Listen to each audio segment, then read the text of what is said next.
Prepare to embark on a great and exciting journey, as you have chosen to be self-initiated into the sacred mysteries. The powers of the universe have been delicately rearranged to garner the synchronicities which brought you to this film. Join us as we explore an age-old science and unravel the truths behind an art which has been shrouded in secrecy until now. Alchemy is a sacred science that's been practiced for thousands of years. Many would argue it's as old as civilization itself. The word alchemy translates al, Kemet, or from Egypt, as Egypt was well known as Kemet in ancient times. Kemet means the Black Land, as Egypt was well known for this due to their highly fertile soils along the Nile. The term alchemy comes from the Arabic al-Chem, which in turn is said to come from the Egyptian Chem, meaning black, and referring to the Egyptians' own name for their country, Kemet, the Black Land. Thus the term alchemy is the origin of the term black art, though the meaning is very different than that later ascribed to this phrase. However, others say that the word comes from the Greek chemi. Considering that the Egyptians and the Greeks were in close contact for hundreds of years, and that the Greeks in fact ruled Egypt through the Ptolemaic dynasty for 300 years, and that each seriously influenced the culture of the other, the term could very well be a play on both words.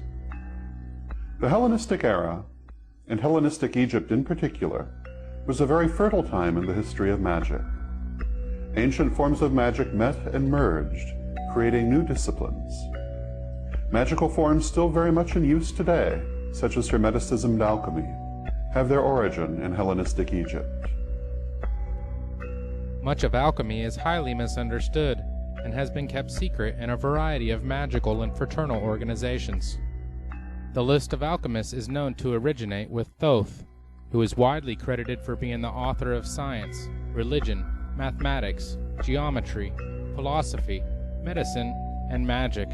Thoth is said to bring to civilization the calculations for the establishment of the heavens, stars, earth, and everything in them. In other words, matter. Compare this to how his feminine counterpart, Mot, was the force which maintained the universe, otherwise, spirit. The unification of matter and spirit became a centerpiece in alchemical thought. As the teaching spread, Thoth became known in other cultures as the Greek god Hermes. The two formally became the same as Hermes Trismegistus, of which he is currently known. This was the birth of the Hermetic tradition, and remains the same in many aspects today. One of the foundational manuscripts of alchemy is known as the Emerald Tablet, which is said to contain the secrets of the art. Many translations are available. Perhaps one of the most well-known was done by Isaac Newton. "'Tis true without lying, certain and most true. That which is below is like that which is above, and that which is above is like that which is below, to do the miracles of one only thing. And as all things have been and arose from one by the meditation of one, so all things have their birth from this one thing by adaptation. The sun is its father, the moon its mother. The wind hath carried in its belly, the earth its nurse. The father of all perfection in the whole world is here. Its force or power is entire if it be converted into earth. Separate thou the earth from the fire, the subtle from the gross, sweetly with great industry. It ascends from the earth to the heaven, and again it descends to the earth, and receives the fourth things superior and inferior. By this means you shall have the glory of the whole world, and thereby all obscurity shall fly from you. Its force is above all force, for it vanquishes every subtle thing, and penetrates every solid thing. So was the world created. From this are and do come admirable adaptations, whereof the means or process is here in this. Hence I am called Hermes Trismegistus, having the three parts of the philosophy of the whole world. That which I have said of the operation of the sun is accomplished and ended." Famous alchemists have included the likes of Pythagoras, Galileo, Da Vinci, and Isaac Newton. Newton was not only the father of physics, he tried to be the father of chemistry as well. Except back then in the 1600s, they called it alchemy. So we have to realize that science, as noble as it is, has very humble beginnings. In fact, Many researchers feel very strongly about how important the teachings were and the influence alchemy has had on many of the great minds of our time. The secret teachings were known as esoteric or occult or symbolist teachings and were held to contain the secrets of the universe and the keys to great magic. Those who were allowed to receive the mysteries often went on to join a who's who of historical movers and shakers. Pythagoras, Plato, Aristotle, Galileo, Copernicus, Da Vinci, Kepler, Isaac Newton, Napoleon. They were rewarded for their pursuit of the ancient wisdom with not just knowledge, but a new way of thinking that allowed them to write their names in human history. Hermeticism and the writings from the Hermetica were held to be the Western retelling of the wisdom from the mystery schools. They contained, albeit in a degenerated form, strains of the ancient wisdom said to have been passed down from the gods. There are fragmentary Hermetic texts dating from, dates in dispute, but dating from 3rd, 2nd, 1st centuries AD, in which the language and mode of expression is ancient Greek, but the subject matter is, if not entirely, largely derived from, or actually a part of, the ancient Egyptian doctrine of the transformation of the soul. This is the basis of the Hermetic belief, and it then proliferates into those various disciplines, is practiced in one form or another throughout Islam, percolates up into Western Europe in the Italian Renaissance, and then occupies much of the minds and hearts and studies of major Renaissance figures, up to and including Isaac Newton, who actually spent much more time of his life studying alchemy and number symbolism than he did studying what would now be modern science. This is an acknowledged fact that is seldom acknowledged by modern scientists, but as a matter of fact, Newton might be called not one of the last, certainly, but one of the most eminent of the Hermeticists. The alchemist's journey is known as the Great Work and is broken down into several chemical, psychological, physiological, societal, and planetary levels. The alchemists work with what is known as the 3 primes, or tria prima. These are sulfur, the omnipresent spirit of life; mercury, the fluid connection between the high and the low; and salt, base matter. The 4 elements are also very important to the alchemist and stand as primary principles: fire, water, earth, and air. All play an integral part in the alchemist's studies. The alchemist is familiar with 7 primary metals which are ruled, influenced, or dominated by 7 planetary influences used in alchemical work.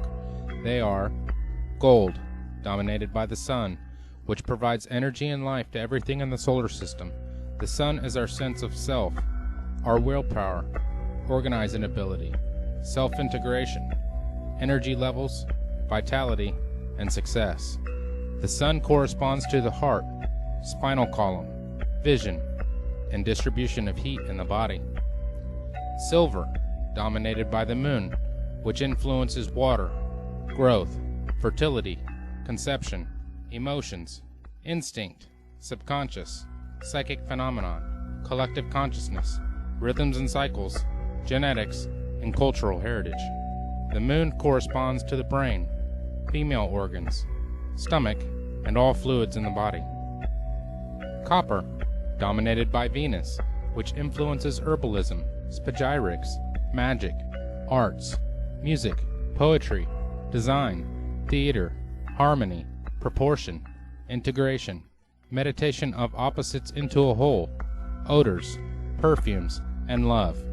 Venus corresponds to the skin, kidneys, perspiration, transformation and enrichment of substances within the body, sexual organs, and smell.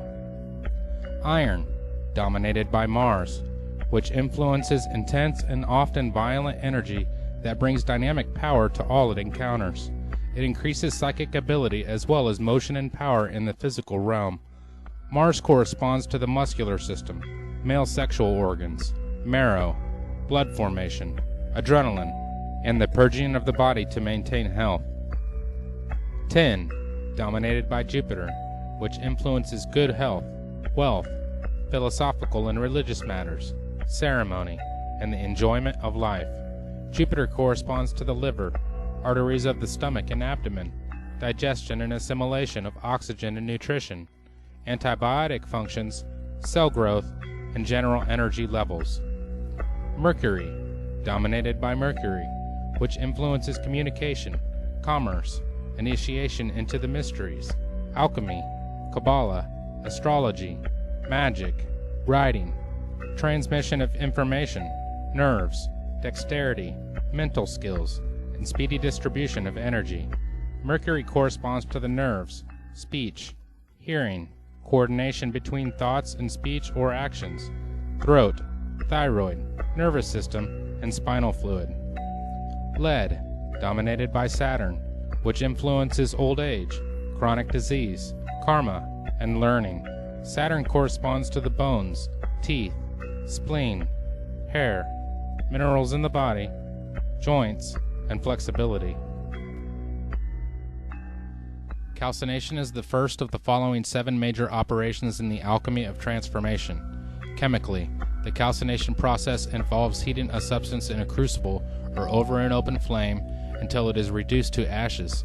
In the Arcanum experiment, calcination is represented by sulfuric acid, which the alchemist made from a naturally occurring substance called vitriol. Sulfuric acid is a powerful corrosive that eats away flesh and reacts with all metals except gold. Psychologically, this is the destruction of ego and our attachments to material possessions. Calcination is usually a natural humbling process, as we are gradually assaulted and overcome by the trials and tribulations of life, though it can be a deliberate surrender of our inherent hubris gained through a variety of spiritual disciplines that ignite the fire of introspection and self-evaluation. Physiologically, the fire of calcination can be experienced as the metabolic discipline or aerobic activity that tunes the body, burning off excesses from overindulgence and producing a lean, mean fighting machine. Calcination begins in the base or lead chakra at the sacral cup of the base of the spine. In society, the calcination is expressed in the lives of revolutionaries, conquerors, and other warriors who try to overthrow the status quo. On the planetary level, it is the fire of creation, the formation of a livable environment from molten matter and volcanic ashes.